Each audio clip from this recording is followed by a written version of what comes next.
오늘은 소설 한 권을 소개하겠습니다.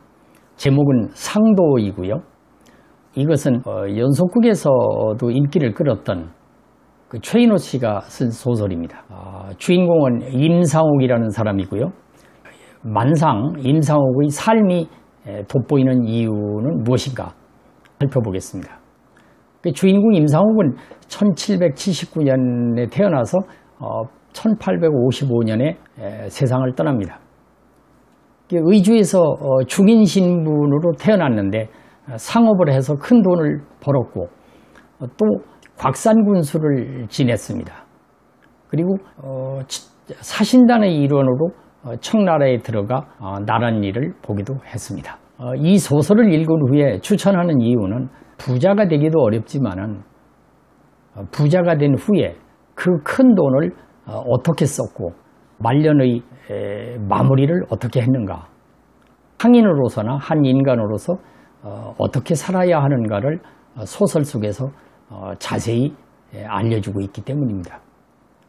가공된 인물이 아닌 실존 인물이었기에 그 사람의 삶을 좀 더 깊이 있게 이해할 수 있고 소설이 주는 재미도 더할 수 있습니다.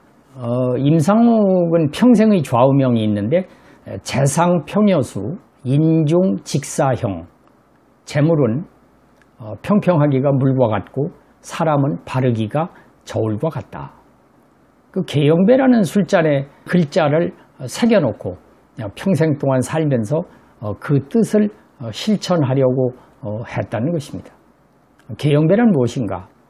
이것은 술잔인데 술잔에 술이 70% 정도가 차면 술이 없어진다고 합니다. 소설에 보면은 실학자 하백원과 도공 우명옥이 만들었다고 그래요. 어떤 경로를 통해서 임상옥의 손에 들어갔고 임상옥은 술을 적당히 마시는 것뿐만 아니라 평생을 살면서 계영배를 거울 삼아 절제된 삶을 살았다는 이야기가 전해지고 있습니다. 이 뜻에 대한 해석은 사람마다 다릅니다. 소설 속에서의 임상옥은 세 가지 특별한 이야기가 있습니다. 첫째는 인삼 수출 독점권에 관한 이야기입니다. 조선시대 순조 시절 국제무역을 할 때 가장 중요한 품목이 인삼인데 경쟁이 심하고 청나라 상인들의 횡포가 심해서 제값을 받지 못하고 있었다고 합니다. 임상옥은 당시 조정에서 무역의 허가권을 쥐고 있는 당시의 실권자 박종경을 찾아갑니다. 그는 병조판서하고 이조판서를 지냈고 순조의 외숙으로서 당대 세도가였습니다. 힘들게 만난 그는 인삼 수출의 독점권을 달라고 부탁을 합니다. 그러나 박종경은 어마어마한 이권이 있는 인삼 수출 독점권을 맨입으로 내줄 리가 없습니다. 임상옥은 그 당시에 어음 한 장을 뇌물로 주고 자리를 떠납니다. 임상옥이 돌아간 후에 어음을 확인해 보니까 이것은 금액이 쓰여져 있지 않은 백지어음이었습니다. 박종경은 임상옥을 아주 특별한 사람이라고 생각을 합니다. 당시의 그 거상들은 어음을 통용하게 됩니다. 현금이 아닌 어음을 통용하는데 어음의 액수를 기록하지 않고 뇌물을 건넨다고 하는 것은 아마 전무후무한 일이 아닌가 생각을 합니다. 박종경은 임상옥에게 인삼 독점 수출권을 주게 됩니다. 따라서 임상옥은 상인으로서 그 그릇이 대단한, 배심이 대단한 사람이라고 아니할 수 없습니다. 둘째, 인삼 거래를 둘러싼 청나라 상인들과의 협상 기술입니다. 꽤 어렵게 인삼 수출 독점권을 따낸 임상옥은 인삼을 싣고 청나라를 가지만은 청나라 상인들은 여전히 농간을 부리게 됩니다. 저희들끼리 가격을 다 담합을 해가지고 귀국 날짜가 얼마 안 남았는데도 인삼값을 깎기만 하고 도무지 제값을 쳐주지 않으려고 합니다. 보통 사람이었다면 힘들게 먼 곳까지 가지고 간 인삼을 청나라 상인들의 요구대로 팔 수밖에 없었을 것인데 임상옥은 대단한 결기와 배심으로 협상을 시작합니다. 임상옥은 내가 주장한 가격을 주지 않으면 인삼을 모두 불태우겠다고 오히려 청나라 상인들에게 경고를 하고 인삼 일부를 태우게 됩니다. 이러다 보면 결국은 인삼을 전부 태워서 자기들이 장사할 물건이 없으면 어쩌나 하는 이런 생각에 청나라 상인들은 임상옥과 다시 협상을 합니다. 임상옥은 오히려 한술 더 떠서 불에 탄 인삼 가격까지 쳐주지 않으면 안 팔겠다고 버팁니다. 결국 청나라 상인들은 임상옥의 요구대로 인삼값을 쳐주고 거래가 성사됩니다. 이것이 관행이 돼서 후에는 수월하게 청나라 상인들과 거래를 할 수 있었고 또 임상옥은 이 인삼 수출 독점권을 활용해서 엄청난 거금을 벌어들입니다. 규모가 커지자 자기는 또 곽산군수도 해야 되고 바쁘니까 송상으로서 유명한 사람을 사무장으로 앉히게 됩니다.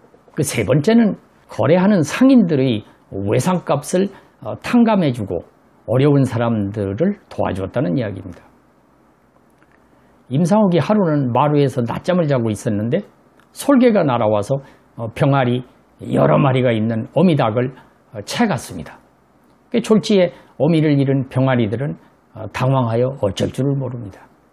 이 광경을 목도한 임상옥은 돌연 사무장을 불러서 우리와 거래가 있으면서 빚을 지고 있는 상인들을 비롯한 모든 채무자들을 불러 모으라고 명령을 합니다.